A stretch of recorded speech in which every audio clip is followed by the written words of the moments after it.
Hey everyone, Amanda Radke here. It's an exciting day in Pierce, South Dakota at the Capitol. We just got out of the Senate State Affairs Committee where HB 1052 was just heard, came out of that committee with a 7-2 vote. I'm here with some of the champions of the landowner movement. First, we're going to start things off with Senator Mark Lapka, who is the sponsor on the Senate. Senator, just give us a little brief overview of what happened today in committee. Well, it was a really remarkable day. I can't envision it having not gone any better.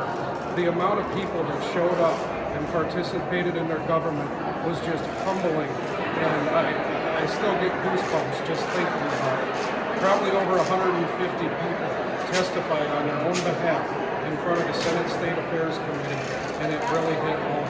It led to this monumental victory, and we have one more step to go, but together the people of South Dakota can get this one over the finish line.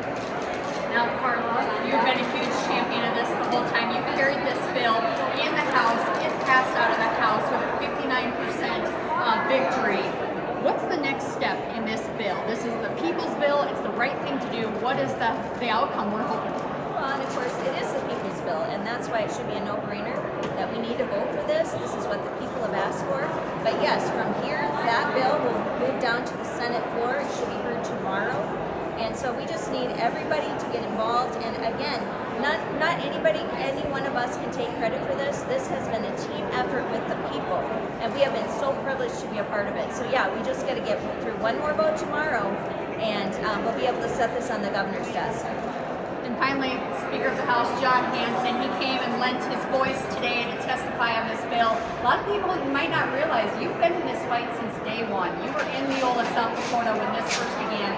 You debated another carbon pipeline that basically went packed in their bags after that debate, and you're still here today. In January, Representative Hansen, you said it's time for change in South Dakota. Why is this issue so important to you? Well, I think when you look back over the last 3 or however many years we've been fighting this now, you just talk to these people and you realize, how important their property rights are, how important the land is to 3rd, 4th, and 5th generation South Dakotans.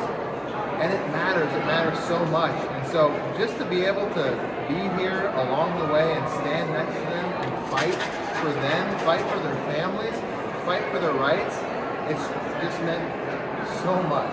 And like Mark was saying, we've been doing this for quite a few years now, and all along the way, you've seen massive turnouts of people stepping up to defend their rights, and today was like the icing on the cake of that. I mean, the people that were coming up and just person after person after person asking their legislatures to stand up for their rights. I've never seen anything like it. It was absolutely amazing.